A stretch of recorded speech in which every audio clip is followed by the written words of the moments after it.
Қайырлы күн барларыңызге. Бізде бірде екінші тақырып берілген қатынаста бөлу тақырыбы оқулығымыздың 20-шы бетінде. Бұл жерде берілген қатынаста бөлуге бірден 3 есеп түсіндіреміз. Бұл жерде ешқандай анықтама жоқ, себебі қатынас тақырыбын осының алдындағы тақырыпта үйрендік. Бірінші есеп. Бір қоспа берілген, қоспаның құрамында күміс пен алтын бар дейді. Және олар күміс пен алтынның қатынасы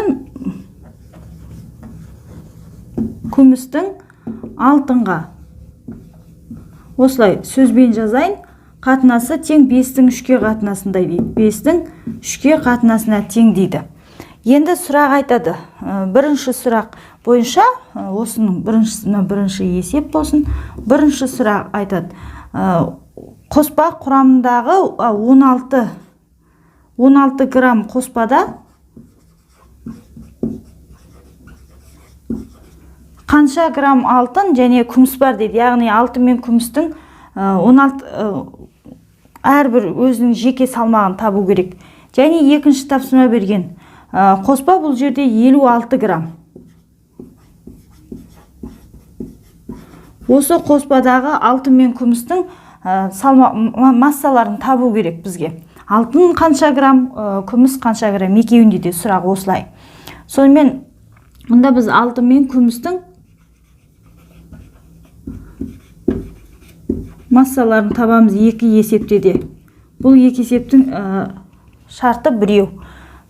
Сұрап тұрған нәрсе бірдей. Сонымен, бұл есеп шығару үшін не істейміз? Алдымен қоспа құрамындағы алтын мен күмістің қатынастарының қосындысын тауып аламыз. Ол 5-ке 3-ті қосамыз 8, яғни қатынастарының қосындысы 8 екен. Бірінші есеп бойынша шығарған кезде, бірінші есеп шығарғанда, алдымен жалпы массаны 16 грамм қоспаның массасын қатынастың қосындыларына бөліп аламыз. Яғни 16-ны бөлеміз 8-ге. Сонда 2 шығады. 16 граммды 8 бөлікке бөлсек, әр бөлігінде 2 граммнан зат бар деген сөз. Осы бір бөлікте 2 граммын тауып алғаннан кейін, мына жерде грамм шығады. Ол бірліктің керегі де болмас. Сосын енді әр бөлігінде 2 болса, енді жеке-жеке алтын неше, күміс неше, соны табамыз. Бізде күмістің массасының қатынасы 5 болатын, сондықтан күмісті тау үшін 5-ке жаңағы 2-ні көбейтеміз. 5 бөліктің әр бөлігінде 2 граммнан болса, жалпы 10 грамм күміс бар екен. Енді алтын неше десе, жалпысы 16 болса, 16-тан 10 азайтып 6 деп те таба салуға болады. Немесе осы берілген қатынас арқылы да алтынның үлесі 3 болатын, оған 2-ні көбейтеміз, сонда 6 грамм алтын бар. Қосындысы 16-ны береді тексерген кезде. Екінші есеп бойынша. Бұл жерде қоспаның шамасы 56 грамм. Онда не істейміз? Жалпы массаны, қоспаның массасын қатынастардың қосындысына бөлеміз. 5 қосу 3-ке бөлеміз. Сол кезде бір бөлік қоспада неше грамм бар екен шығады, қоспаларының салмағы шығады. 8-ге бөлеміз, сонда 7. Яғни бір бөлігінде 7 граммнан қоспа бар деген сөз. Ондай болса, күміс 5 бөліктен тұрады. 5-ті көбейтеміз 7-ге. Күміс 5 бөліктен. 5-7 35 грамм болады. Ал алтын 3 бөлік. 3-ке көбейтем 7-ні тең 21. Екеуінің қосындысы 56 болу керек. Бұл бізде күміс және алтын. Осылай екі сұраған шарт бойынша екеуінде массаларын тауып ала алады екенбіз. Енді екінші есеп қарастырайық. Асан 4 сан ойлады дейді. Сол 4 санның қатынастары 2-нің 3-ке, 5-ке және 8-ге қатынасындай, осындай 4 санның қатынастары берілген. 4 сан ойлаған. Енді бірінші сан мен үшінші санның қосындысы 84-ке деп берген. Бізге асанның ойлаған сандарын табу керек. Ол үшін біз есеп шартынан бірінші және үшінші санның қосындысы деген жерден біз сол сандардың қатынастағы үлестерін, бірінші сан 2 үлес және 5 үлес, осы екі қатынастардан пайдаланамыз. Сонымен онда 84-ті бірінші сан мен үшінші санның үлестерінің қосындысына бөлеміз. 84 бөлеміз 7-ге. Тең 1-ден 12. Яғни ол 84, 12 әр бөлігінде 12 деген 12 үлестен бар екен. Енді 12-ні тауып алғаннан кейін осы барлық, яғни бәрі бірге 12-ге қысқарып кетті деген сөз. Сондықтан біз ойлаған 4 сан табу үшін әр біреуіне 12-ні көбейтіп шығамыз. Бір бөлігінде 12-ден болса, 2 бөлігінде, 3 бөлігінде, 5 бөлігінде және 8 бөлігінде нешеден екен тауып шығамыз.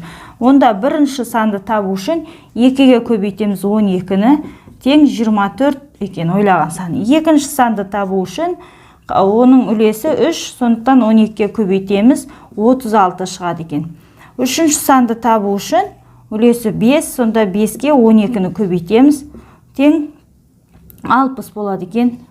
Төртінші санды табу үшін біз төртінші санның үлесі 8, 8-ді көбейтеміз 12-ге. 16, 8, 96 деген сан екен.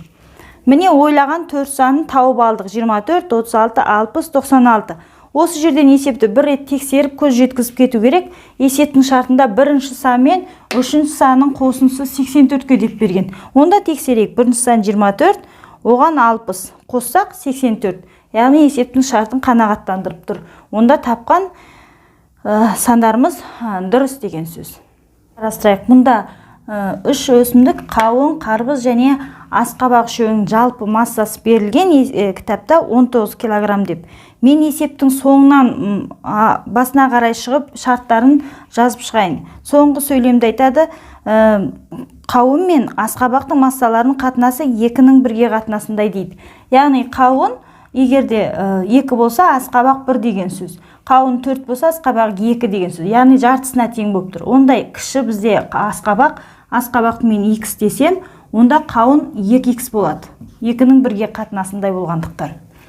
Енді оның алдындағы сөйлемге келейік. Қарбыз қауыннан 4 килограмм ауыр. Қарбыз көбірек болып тұр, қауыннан 4 килограмм. Онда қауын өзі 2x болатын, оған қосып берем 4 килограммды. Енді ең басындағы сөйлем, ол бізде осы үшеуінің қосыныз жалпы массасы 19. Сондықтан біз осының барлығын 19 килограмм деп алам. Есептің шартын жазып болдым. Ең азын x деп алсақ, одан көбейте береміз есептің шарты бойынша. Мәтінде есеп талдағанда көбінде ең аз бірлікті біз ең соның ішінде азын x деп алған ыңғайлырақ, сонда жай бөлшектермен жұмыс жасамайтын боламыз. Сонымен енді осы айтылғаны бойынша осы сөйлемді қосып шығайық. Үшеуінің қосындысы 19. Онда бірінші қауын 2x, оған қосам қарбызды, ол 2x қосу 4, оған қосам асқабақты, ол x. Бәрі 19 килограммды береді. Болды. Енді осы теңдеуді шешсек, бізге есепте осылардың әрбіреуінің жеке массасын неше деп сұраған. Онда алдымен осы теңдеуді шешіп алайық. X-тері барларына қараймыз. Мына жерде X-і барлар міне үшеу тұр. Үшеуін қосамыз. 2x ге 2x 4, мына жерде 1x 5x болады. 5x тең 19-дан 4-ті азайтамыз. Сол кезде 15 болады. Онда x тең 3. Біз x-ті тауып алдық. X деп тұрғанымыз асқабақ болатын. Онда асқабақ бізде тұсына жазайын. Жерге жазайын. Асқабақ, бұл жерде асқабақ ол 3 килограмм екен. 3 килограмм. Ар қарай қауын оның 2 есесі болатынды. Сондықтан қауынды 3-ке 2-ні көбейтеміз. 6 килограмм ол қауын.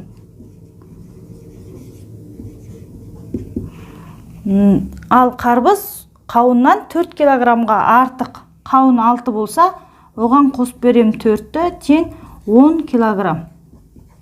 Ол бізде қарбыз. Міне.